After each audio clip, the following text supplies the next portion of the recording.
Okay guys, so welcome ulit sa ating YouTube channel. Ito na lesson 34 ng ating complex analysis. Ito na yung Cauchy residue theorem. So ito nga sinasabi ko last time sa video na what if more than one yung ating singular point. Okay, o yung singular point. So ano yung gagawin natin pag more than one yung singular point? So let's have theorem. So let's say be a simple closed contour. So meaning may closed contour muna tayo. Describe in a positive sense. If a function f is analytic inside and on C except for a finite number of singular points C sub k for k is equal to 1, 2, 3 up to n inside C, then the integral of f of z dz along the contour z is just equal to the 2 pi I times the summation of residue of f of z. So meaning, kung ilan yung kanyang singular point, ganun karami. Kunyari, dalawa singular point, dalawang residue hanapin natin. So yung sum ng dalawang residue yung gagawin natin. So for illustration, para makita nyo rin yung itsura. Sir, ano naman po itsura nyan? Itsura nito is just for example, meron tayo dito C sub 1. So for example, may C sub 1 tayo dito, then C sub 2. Okay, then that tapos C sub n or C sub k, C sub n na lang. Okay, lahat yan nakaka-form ng circle. Assuming naka-form siya ng circle, ito rin naka-form, ito rin naka-form. Tapos nasa loob daw ng isang malaking contour. So assuming nandito sila sa isang malaking contour na to. Okay, so meaning yung mga C sub 1, C sub 2 up to C sub n, mga singular point. So ayun yung magiging itsura. Okay, so ganun ulit, gagawa ka ng malaking. So dito, ang gagawin naman dito, ano pinagkaiba? Dito, yung contour, siya na yung sumasakop. Nakaraan, ang nangyari, yung contour nasa loob ng isang power series. Ngayon naman, yung isang contour, may mga power series sa loob. Okay, so yung mismo malaking contour, sa mga singularities niya, gumawa ka ng mga power series sa kada yun. Tapos hahanapin mo yung mga residue nun. So power series specific, dapat Laurent series. Ayun yung gagawin natin dito. So by the way, may shortcut naman, pero hindi lagi applicable yung shortcut na ibibigay ko sa inyo later on. Okay, so example, use the theorem to evaluate the integral along C of f of z minus 2 over z minus z over z times z minus 1 dz. So kung napansin mo, dalawa yung singularities niya, no? So hindi na katulad nung kanina. Yung kanina kasi sinolve lang natin using yung isa. Okay, so what if ganito nga, gamitin natin yung theorem. So using yung dalawang contour. So kung napansin nyo, meron siyang singularities at z is equal to 0 and z is equal to 1. So dalawang singularities yung hanapin natin. Okay, so sir, paano ba itsura ng drawing nito? So drawing ko lang din. So z is equal to 0. So meaning bilog siya dun sa isa. Okay, so center siya dito. Tapos dito yung isa. Okay, so pag dinrawing, I think na magiging itsura, kasi radius 1 naman to. Okay, so may gagawa tayo din ng kanyang power series pag sa 0. Tapos gagawa rin tayo ng power series pag sa 1. Okay, tapos ito yung kanyang malaking contour. So assuming na ito yung kanyang malaking contour. So ganyan mag-itsura niya. Okay, so yun yung contour, tas positive sense. Okay, so power series at singularity 0 at then power series at singularity 1. So dalawa yung goal natin. So unang goal, dapat yung part na to maging residue with z is equal to 0. Tapos yung plus residue z is equal to 1 ng f of z. Okay, so rate na natin using the theorem. Ano ba siya? So hoping na gumana, yun naiisip na sir. This is integral of 5z minus 2 over c times z minus 1 dz. Okay, this is equal sa 2 pi I multiplied by residue. Okay, then this residue for z is equal to 0 una. Okay, nung 5 minus z 5z minus 2, then z times z minus 1. Okay, yan yung una. Okay, then plus residue ulit, kasi summation, for z is equal to 1, ng summation ng 5 over z minus 2 over z times z minus 1. Okay, so medyo problema yan, no?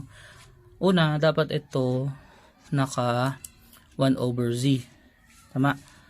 So, I think pwede ko nang hatiin to in such a case na ilalabas ko yung negative something or yung 0. Okay, kasi dito possible na eh. Ang gagawin ko na lang dito, naka-z na siya. So, check ko lang This is equal sa 2 pi I multiplied by residue for z is equal to 0 ng summation.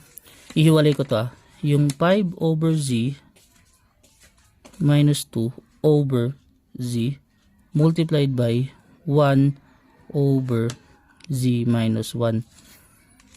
Okay, so kasi ito yung may 0. Okay, then plus residue ng z is equal to 1 multiplied by, dito naman ihiwalay ko na yung, I think ihiwalay ko na yung z minus 1 kasi may 1 na ako na isa. Okay na, no? So I think ihiwalay ko na yung z minus 1 na yon, or ito, hiwalayin ko to. So hiwalay ko tong 5z minus 2 over z minus 1. So para magkaiba din, this times 1 over z.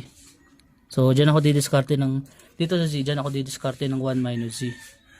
Okay, so again, nadidiskarte ako dito ng 1 minus z. Okay, next is, or z minus 1 rather.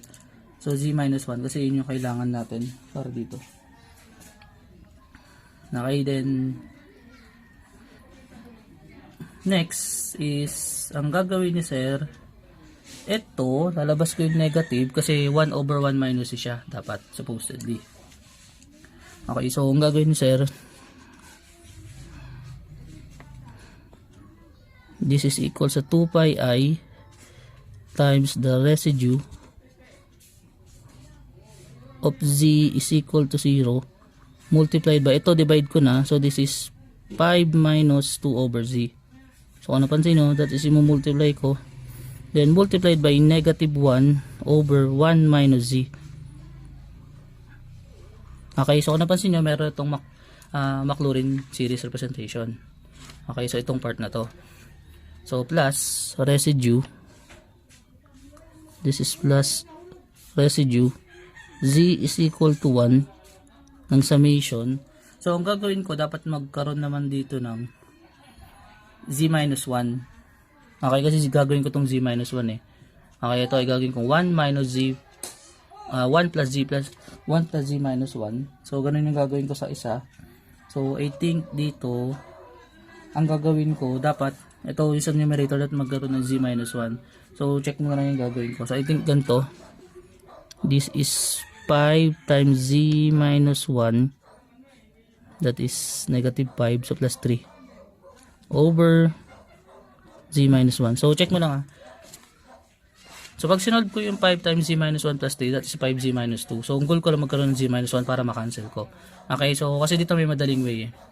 Okay, next is multiply ko to. So dapat ito may z minus 1 din. So ito ay 1 over 1 plus z minus 1. So ito ay 1 plus z minus 1.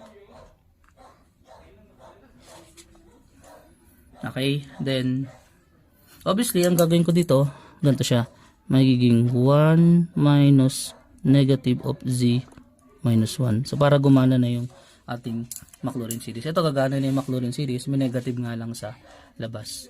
So kunin mo natin yung mga compact form bago natin expand. So expand kasi kailangan, so that is 2 pi I, then we have residue at z is equal to 0 ng 5 minus 2 over z multiplied by negative, no? Negative ng summation for n is equal to 0 up to infinity ng z raised to n. Okay, then plus residue at z is equal to 1 ng, divide ko ulit to, tulad nun, so this is 5 lang, 5 plus 3 over z minus 1. So may purpose ako ba't ginagawa kong ganyan. Mamaya tignan nyo bakit ko ginagawang ganito, bakit ko ginagawang ganyan. Okay, so next dito is may maklurin series representation siya na negative na may negative. This is summation, this is multiplied by summation for n is equal to 0 up to infinity ng negative 1 raised to n, tapos z minus 1 raised to n.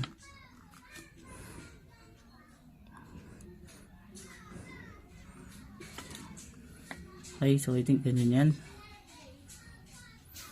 Okay, next is expand na natin itong dalawa. Tapos dun, pwede na ako mag-conclude. So, ito lang ang goal natin eh. Hanapin lang natin yung part na kung saan may 1 over z. So, dito, hanapin natin na part is b sub 1 over z minus 0. Dito naman, b sub 1 over z minus 1. Ayun na yung mga hanapin natin dyan. Okay, so expand ko na itong part na to. This is just equal sa 2 pi I times the residue z is equal to 0 ng 5 minus 2 over z. Okay, then this is negative 1, negative z squared, negative z cubed, negative dot negative. Okay, kung tama si sir ng pagkaka-expand. Sa kabila naman is residue. This is residue, z is equal to 1 ng 5 plus 3 minus z minus 1. Okay, multiplied by, expand natin. Una is 1. So 1, z minus 1 raised to 0 is 1. So una is 1 plus, sunod is negative pala, sorry. So negative, that is z minus 1 raised to 1. Okay, sunod is plus z minus 1 raised to 2. Then minus z minus 1 raised to 3. Then plus dot minus. Okay, ngayon ito na yung gagawin natin. Kaya ko siya sinadyang ganyan, saka ito, kasi ito gagawin. Siya yung 2 over z. So kung napansin mo yung 2 over z, i-multiply natin ito as if eh. So kunwari, inuna ko multiply si 5. Pag inuna ko multiply si 5 sa lahat, wala akong makikitang 1 over z something. Pero kung i-multiply ko si 2 over z, sa 2 over z na yan, si negative 2 over z times negative 1, makukuha ko, so note na makukuha ko, si negative 2 over z times negative 1, makukuha ko si 2 over z. So in which it is in the form na z minus 0 raised to 1. So may b sub 1, meron akong b sub 1 para doon, which is 2. So without solving yung buo, nakakita ko na isa. Okay? Likewise, dito rin, ito i-solve ko. Pag multiply ko siya dito, this is just yung 3 over z minus 1 multiplied by 1, that is only 3 over z minus 1 raised sa 1. Okay, in which nakuha ko yung residue. So yung residue dito is 2, residue dito is 3. So meaning, this is just equal sa 2 pi I. So this is just 2 pi I multiplied by 2 plus 3, or just this is equal sa 10 pi I. So therefore, ito yung kanyang integral. So ayun yung purpose ko, bakit ko siya ginaganon. Okay, para mas mapadali ko yung aking pagkuha ng residue. So without multiplying yung buo, at least alam ko kung saan ko i-multiply yung may Lorentz series part. So mamaya, since para sila ng form, z times z minus 1, tapos itong b, may shortcut akong gagawin dito sa letter b. So in which pwede mong gawin mo naman. Ang pinakita ko lang talaga yung usual way. Kasi hindi naman lagi applicable talaga yung shortcut na ipapakita ni sir. Okay, so let's have number 2. So evaluate each of the integral of these functions around the circle z is equal to 3. So malaki siya, no? So in a positive sense. So for z squared is equal z squared exponential of 1 over z. So kung napansin mo, isa lang singularities nun, so 0 lang. So kahit hindi ko na gamitin yung Cauchy residue theorem, kahit yung residue formula na lang talaga yung una sa previous video. So for letter A, ganun yung gagawin natin. For letter B, yung shortcut. So hindi tayo gagamit ng ganitong form. Okay, kasi dalawa singularities na ito eh, 0 saka 2. Okay, so kung gusto mo gawin yung 0 saka 2, try mo na gawin ganito.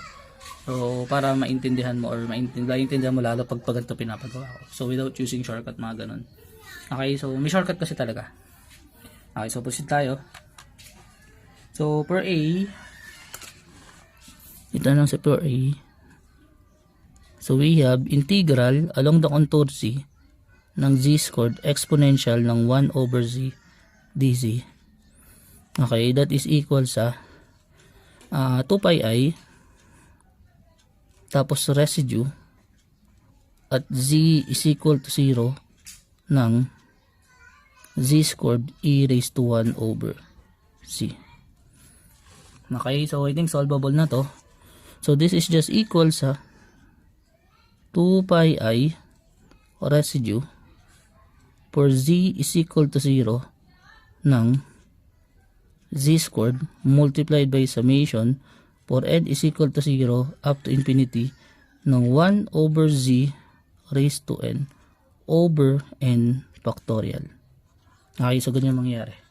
So this is just equal sa 2 pi I then residue for z is equal to 0 ng z squared times summation for n is equal to 0 up to infinity ng 1 over z raised to n factorial.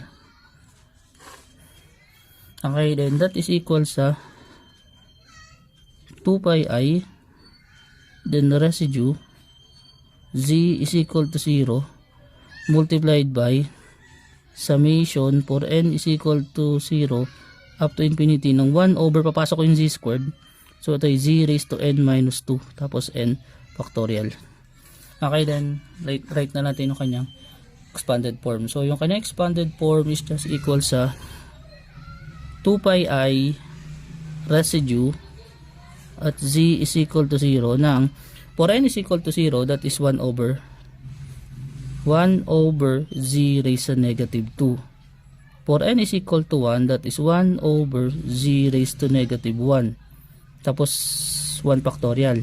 Wala pa rin. Then for n is equal to 3, that is 1 over z raised to 1. Tapos 3 factorial. Okay, then plus 1 over z squared 4 factorial. Then plus that something. Okay, so kung napapansin nyo, ito na yung residue natin. Okay, kasi siya niya yung ating 1 over 6 multiplied by z minus 0 raised to 1. Kasi yun yung hinahanap natin. Okay, so therefore, what is the residue? Therefore, the residue is just equal sa 2 pi I multiplied by 1 over 6 or just pi I over 3. So, ito yung kanyang integral. Okay, so napaka-dali niya intindihin, to be honest. Okay, as long as batak ka dun sa ating power series, ito rin naman talaga yung problema. Tapos ito rin na siguro baka nag-pop up na to from the very beginning ng ating residue sa inyo. So, sir, hindi mo na po ba ginagawang n is equal to 1? Yes, hindi ko na ginagawang n is equal to 1 kasi nadi-disregard natin si zero term. Sa zero term kasi baka andun yung constant something. Tulad nito, may zero term dito eh. So, yung zero term na yan, ginamit ko, in which pag multiply ko, nandun yung z minus 1 raised to 1. Okay, so dito, wag na natin i-disregard kasi nag-a-adjust tayo, nagre-replace tayo. Ibig sabihin na nagre-replace or nag-a-adjust tayo, tinanggal natin yung isa, ginalaw natin, lumabas. Okay, ganun yung nangyari.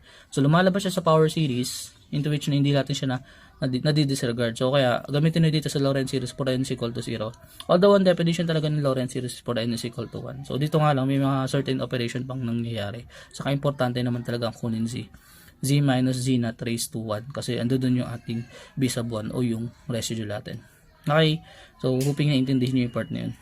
Okay, so, for letter B, ito na yung shortcut na sinasabi ni Sir. So, maniwala ka na lang sa mangyayari. So, for letter B, i-read ko na lang. So, we have the integral for z, c plus 1 over z squared minus 2z. 2z tapos dz. Okay, ngayon, ito yung term na partial fraction. So, kung naalala nyo, meron akong z plus 1 over z times z minus 2. So using partial fraction, that is a over z plus b over z minus 2. Okay, so idea ng partial fraction, i-multiply natin siya dito sa z minus 2. So matitira dito, z plus 1 na lang is equal to a times z minus 2 plus b times z. Okay, yun yung idea ng partial fraction. Ngayon, if z is equal to 2, ito ay magiging 2 plus 1 is equal to a times 0. Kasi 2 minus 2 is 0 plus 2b. Okay, then what is b? b is obviously 3 over 2. 3 is equal to 2b. Or simply, this implies that b is equal to 3 over 2. So, meron akong b. Hindi 3 over 2. Next, pagdating sa if. So, if b is equal to 0, so sir, ba't 0 naman? If z is equal to 0, so ginawa ko naman 0 yung part na yan. So, pag naging 0 to, so 0 plus 1, so this is 0 plus 1 is equal to a minus 0 minus 2 plus b times 0. Okay, so this is 1 is equal to negative 2a, or just a is just equal to negative 1 half. Okay, so meron tayong nakuha. So, meaning, mamaya, itong partial fraction na reduce, kasama yung values na hanap, i-reduce natin dito. So, this is just equal sa 2 pi I. So, this is just equal sa 2 pi I times the residue sa dalawang number supposed be. So, sa residue times sa residue for z is equal to 0 and 2 ng function, sulat ko z plus 1 over z squared minus 2z. Okay, so kung napansin mo, ito yung lumabas dyan. Ano ba yung lumabas sa value? This is, yung a natin is negative 1 half. This is negative 1 half over z plus 3 over 2 over z minus 2. So kung napansin mo, ito ay Laurent in nature. Bakit? Laurent in nature kasi z minus 0 na siya. Okay, so therefore, yung ating b dito is negative 1 half.